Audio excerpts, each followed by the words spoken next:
What is going on, everyone? Jonathan here with the Venue RX podcast. And my guest today, I met just a few months ago while I was at Wedding MBA. It was my first time attending. And I had the opportunity of only catching a very, very small portion of his presentation. But it is something that I am really excited about hearing more about. And actually, we're going to have him back on the podcast to discuss that very topic and the power of storytelling as it relates to venues and venue tours and sales, really. And I am excited to dive in with him on that. But today we are going to have a very focused conversation around venue tours. I would like you to welcome my guest today, Ian Ramirez. Thank you so much for being here. Thanks for having me, Jonathan. Excited to be here.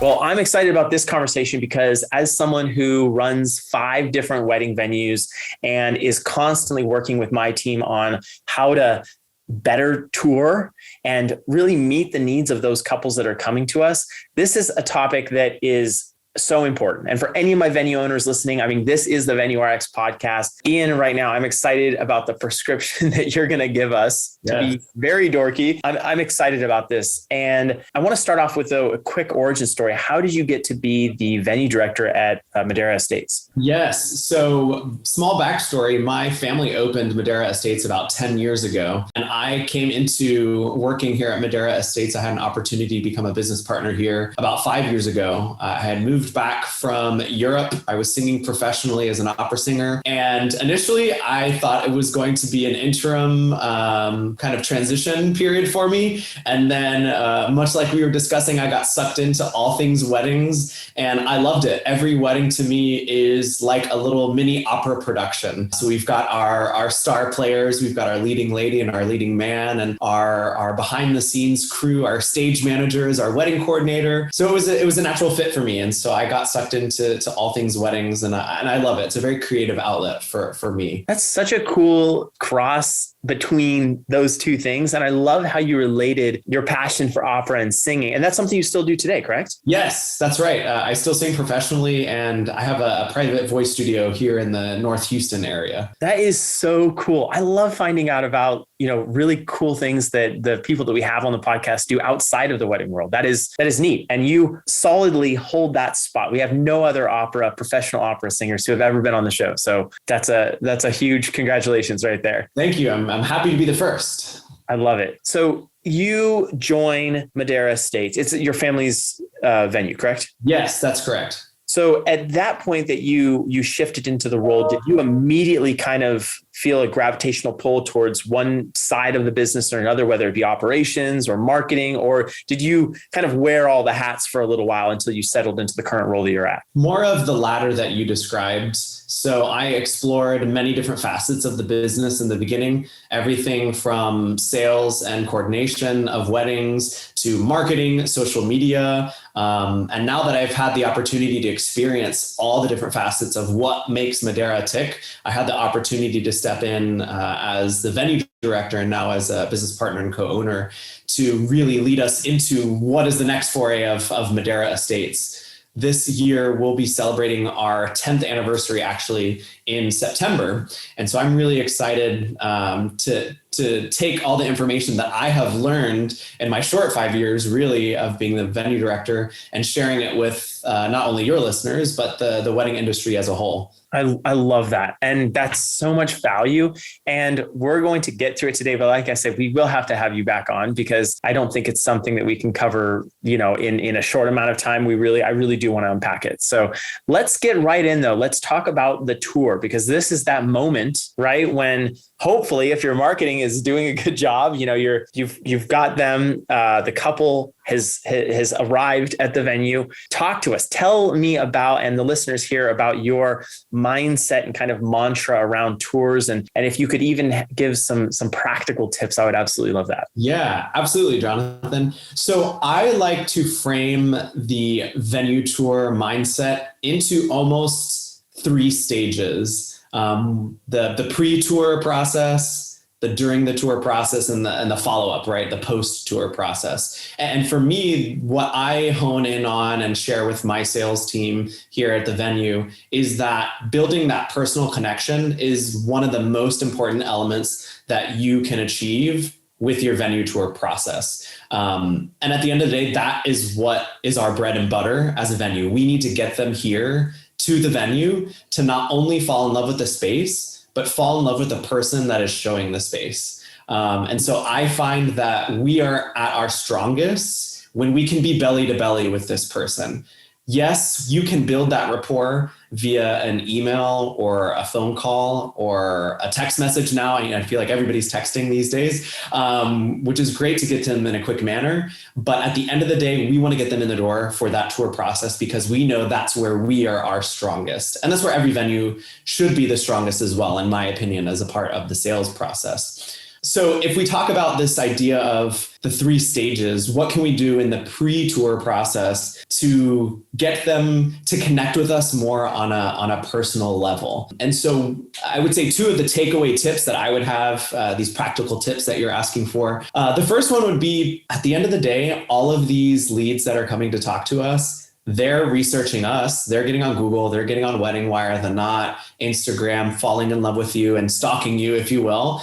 Why shouldn't we do the same in return? So the more that you can learn about the prospect before they come into the tour, I find that it adds to your ability to connect with them on a personal level, especially for some of our venue owners that may be listening or salespersons that are listening that struggle with maybe striking up conversation with people. I know, Jonathan, you and I, we probably could talk for hours because we're both very personal, we're very outgoing. But for those of us maybe that don't have that natural ability to talk to people, I think giving yourself ammunition, if you will, to talk about during the tour. So if you find out maybe that they went to Texas Tech, I'm here in Texas, so we have a lot of couples, university couples that come in. That's a talking point for me. Oh, I know I have this in common with XYZ. The other element that's a practical tip for me that I like to share with other venues is maybe consider sending your follow-up confirmation ahead of the tour. Include a short bio or photo even of the person that is giving the tour. Now, some venues may not have the ability to do that because they either have multiple salespersons and you're not sure who's going to show them that day. But I have a quick story I'll tell you. I'll keep it short. Last year, our AC went out and we were scouting bids for a new AC unit. And the company that we picked ended up sending a rep out before the appointment. They sent us a text message and a short bio of the person that was coming to meet with us. And it was a friendly face, especially if somebody's at home by themselves, they have a stranger coming to their house. And I thought, wow, that's a great way to humanize the appointment process, the person process, and share a little bit about the salesperson. And they may have something in common with that person. They may come in and be like, oh my gosh, you're Ian. I just found out you're an internationally trained opera singer. My sister is an opera singer. Or, oh my gosh, you love Netflix? I love Netflix. And so I don't mean to make it as nominal as that, but I think immediately before they even come in the door, they build that rapport with the person that is leading the venue tour. So in the case of our text that we send either that morning or the day before, we not only include who's leading the venue tour, a photo of them, but we also give them a little reminder of where to meet that person. So it's another way to reduce friction, right? We talk about this idea of friction being an awful thing for the sales process. So we remind them of where to meet us so they're not lost knocking on a random door that morning. So I would say that's the first element that I like to talk about when I'm talking about the tour process. Any thoughts on that in terms of like the pre-tour process? No, that literally is so powerful. That's not something, we've talked about that. That's been a topic that's come up in the conversations with our sales team. And I've said, the part about giving them the direction, absolutely. We've touched on that. But I love that piece on giving them a little bit of information about the person who's going to tour, because immediately it kind of creates this opportunity for something in common. And we tend to like people more who we have things in common with. Like it's easy to make that personal bond. And that's what you're after. That's brilliant. I really hope anyone who's listening to this or watching on YouTube that you can take and kind of implement that right away, because I know that it will fast track the process to developing that personal connection. I love that, Ian. Okay, so we're here at pre-tour. We move to during the tour. So now you've texted, you've done the follow-up, you've given them the direction, they're coming to the right place. We've reduced the friction. We've introduced ourselves. Now you're on stage. I love that you made that analogy too. I did. The first act on the stage. Yes. Right? Yes. So there's a couple elements that I like to talk about during the tour process. Our ultimate goal, of course, is to show them our venue and show the beauty of our venue. But I think what I mentioned earlier is getting them to fall in love with you just as much as they're falling in love with the space. So one thing that I love to talk about and that I share with my team as we're showing the venue is guiding them to build a personal connection during the tour. And so some of my favorite tips that I share with my team to build rapport with people as they come in the door. First, I would say smile. That's the easiest thing on my list that I can say that we can do. At the end of the day, if you can't do anything else on your tour, smiling immediately lowers their defenses, right? They may be nervous, they may be excited. And so giving them that open door, if you will, right? We want to lower any walls that we may have up. So smiling is a great way to build that personal connection. Again, some of these may be basic, but I think they're really great reminders for us as we're leading our venue tour. I think it's brilliant. Just really quick on that. That's so brilliant because yes, it is basic, but we need the reminder because as professionals in this industry, we've got our papers or our iPad and we're trying to remember and we're in like game mode and it's very easy to come across transactional instead of relational. And that is brilliant. Like you smile and you're immediately like, that's telling them, hey, I'm open to like making this relational personal connection. That's brilliant. Cool. Yeah. And I think kind of piggybacking off what you were saying in terms of not having this transaction, right? At the end of the day, this is a very emotional purchase for people. We know that weddings are emotional, and so is the tour process, right? Oftentimes when they come to the venue, this is the first thing that they're doing right after they've gotten engaged. So they may be overwhelmed. So our goal, right, is to give them that sense of comfort. They want to feel safe in this space, and smiling absolutely does that. The next thing that I think really helps allow people to feel comfortable, to trust you. We talk a lot about trust in our selling process because weddings are an investment, right? And if I'm going to spend this money, $35,000, $45,000, $55,000 with you, I need to trust you. And so a lot of that comes down to, for us, is what is the dialogue during the venue tour? It's not a monologue. We're going to make some more singing and theater references here today, I guess. It's not a monologue, it's a dialogue. And you don't want to go around your venue tour talking about your amenities, showing this and that and how great this is. At the end of the day, you want to engage them in conversation. Chances are most of your couples, they have two eyes, they can see, right? They understand that they're in the chapel. They understand that they're in the reception hall.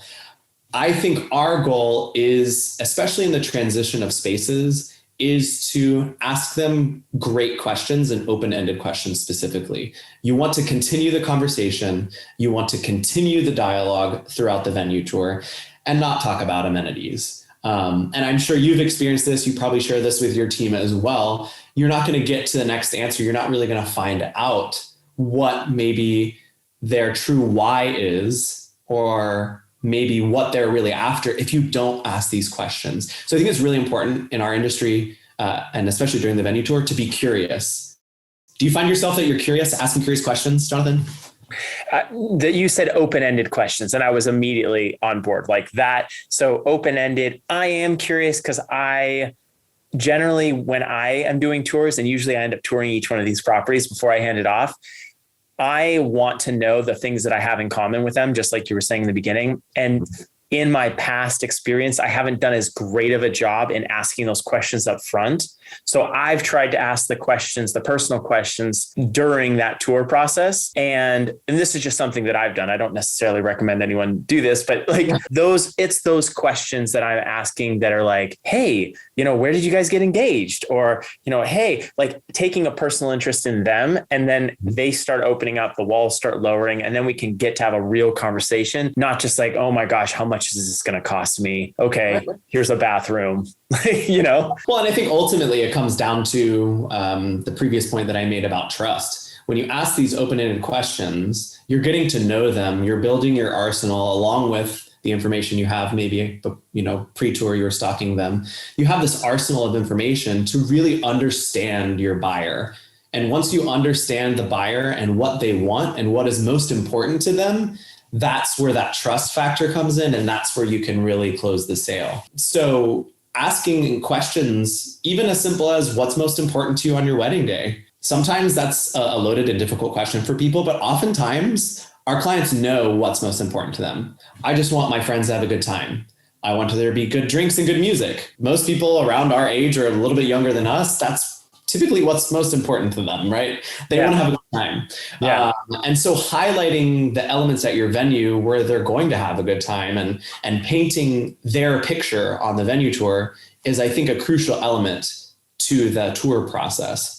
Another element that I really find helps bridge that personal gap is remembering their name.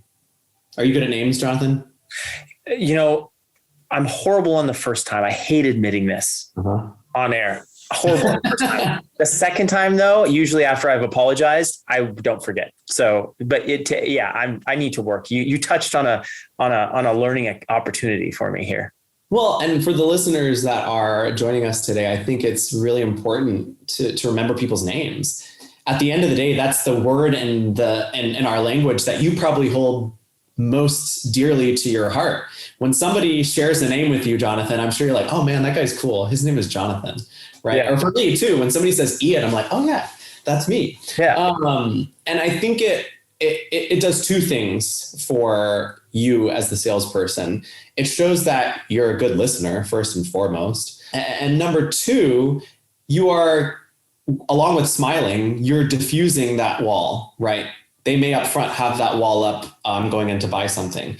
But when you're getting them to relax and feel safe, repeating their name oftentimes does that. And so I think the more that you can repeat their name during this tour process, the better off you are. Now, at the end of the day, not everybody has this capability or this gift, if you will, of remembering people's names, especially, I'm sure we get listeners on here that say during the tour process where there's like 6 people in the tour, you got like bridegroom, mom, dad, or, whoever's there.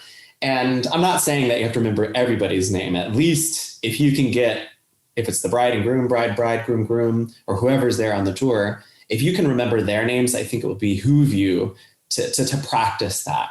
And, there's some ways that you can cheat too if you forget people's name. We mentioned forms earlier that sometimes when, clients come in or prospective clients come in for a venue tour, they may fill out a piece of paper. Well, if you keep that clipboard with you, if you need to sneak a little look every now and then when they're not looking or their backs are turned, you definitely have that ability to sneak that look. So repeating and remembering people's names, I think, are another important tip for during the tour process to make people comfortable. So the repetition, does that generally help you remember, or are you naturally gifted with a fantastic memory? So I naturally can remember people's names pretty well. Okay. My background in opera, oftentimes we were required to remember a lot of the donors' names. So we'd get pictures ahead of time and we'd see their names. So we'd remember them anytime we went to an event. But I generally will remember the person's name and I'll repeat it before they even start the tour, so that we could even add this to the pre-tour process. Yeah. Okay, this person's coming in today, repeat their name and remember their name. Then also you have your little cheat sheet if you have their intake form or any other form that you may create and have them fill out. And then during the tour, I personally make it a goal for myself to repeat their name at least 3 to 5 times.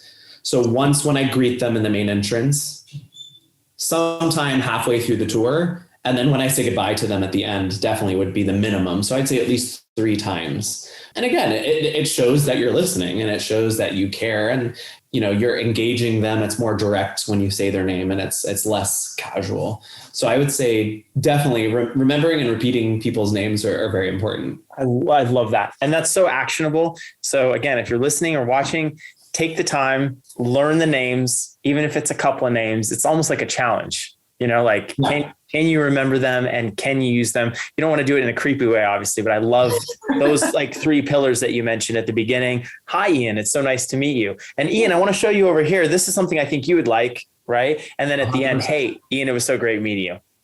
Yeah.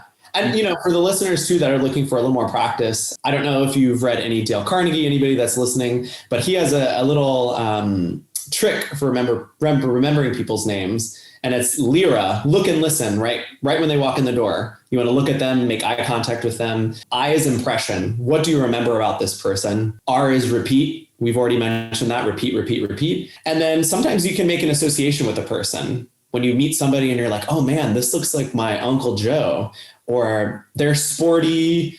They like soccer. His name's David. There's David Beckham. David. So LIRA, LIRA, is a great acronym for you to take home and practice if you need some additional assistance with remembering people's names. I love it. That just might make itself onto a reel. I mean, that is like amazing. Yeah. Really a quick rule of thumb. I love it. Take me through the post tour, because we've been on this journey now. Post tour best practices. So I would say best practices. My number one golden rule for the post tour process is include information that is pertinent to them. Do not send just some generic follow-up that is, thank you so much for coming out to tour Madera Estates today. We want to continue that dialogue that we've already started. We want to continue the personal connection with them. So, for example, if something came up on the tour that, one of their most important elements for their wedding is that they wanted a mechanical bull, and that's all they talked about. And believe it or not, I have had a mechanical bull at a wedding before, and it is a sight to see a bride in a dress on a mechanical bull. Including that in the follow-up email. Hey, Susan, it was such a pleasure to meet you today at Madera Estates. I cannot wait to see you on your mechanical bull. I'm looking forward to your wedding on March, blah, blah, blah, blah, blah, blah, blah. As promised, I wanted to follow up with, and then share any additional information that you told them that you were going to share with them. But I think maintaining that personal connection is really important. I mentioned this idea of maybe having somebody that, went to Texas Tech. So at the end, if you want to put up Go Raiders at the end, it's a little touch. Okay, yeah, he remembered that I went to Texas Tech. So maintaining that human connection, humanizing the follow-up process is really important for us. And then the last one, again, it's a dialogue. End it with a question. The worst thing you can do is please let me know if you have any questions.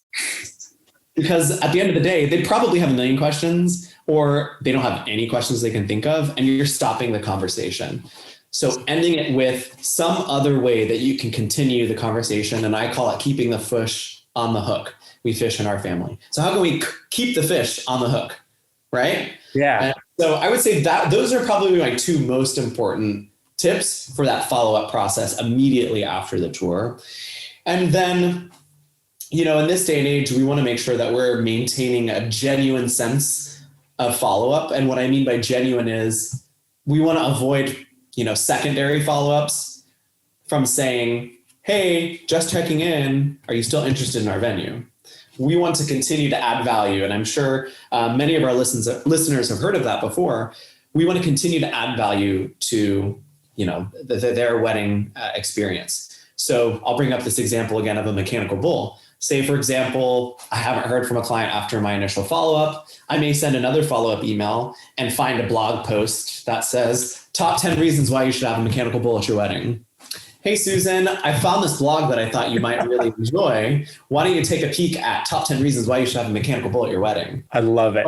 Adding value, I am reconfirming something that she wants. And I'm also at the forefront of their mind after the tour process. That's so brilliant. I love those 2, keeping the fish on the hook and then adding the value, continually adding the value. I think it's so easy to just have a follow-up process. It's like, any more questions? Hey, I haven't heard from you in a while. Like, are you still interested? Asking these questions that don't really have, like, it's hard to grab. Yeah, I do have more questions, or no, I'm in the middle of and so you kind of force someone into like putting up a boundary or putting up a wall. Well, that's what is salesy, right? Yeah, absolutely. Hey, just checking in. Are you still interested in our venue? And I'm like, well, yeah, but can you imagine getting an email where it's something specific and personal to them? Yeah.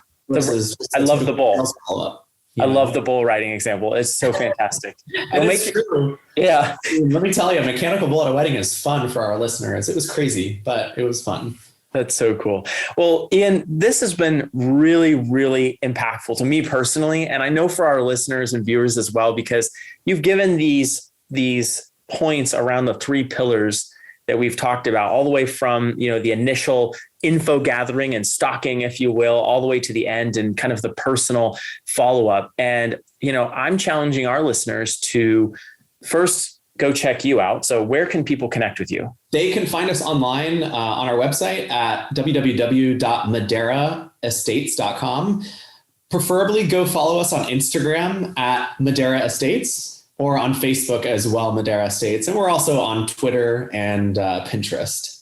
Very cool. So the second part of this challenge is take one of these things that Ian has shared with us today and implement it in your business today, this weekend. This is not going to get released for a couple of weeks, obviously, but the moment that you hear this, take this, include this into your repertoire, and let us know. Even reach out to Ian and, send them a DM and say, hey, I heard you on the Venue RX and you talked about smiling, and my gosh, like we've told our sales team to smile, and now, our tours are much more comfortable. Our follow-up feels better. Thank you so much, Ian, for the value that you provide today. This has been really fun. Thank you. It's an honor to be on the Venue RX. I hope the prescription I prescribed today went down well, if you will. And I love it. Very cool. Well, we will see you in a future episode. We'll definitely have you back on. And thank you so much for being here today. Thank you. Y'all have a good day.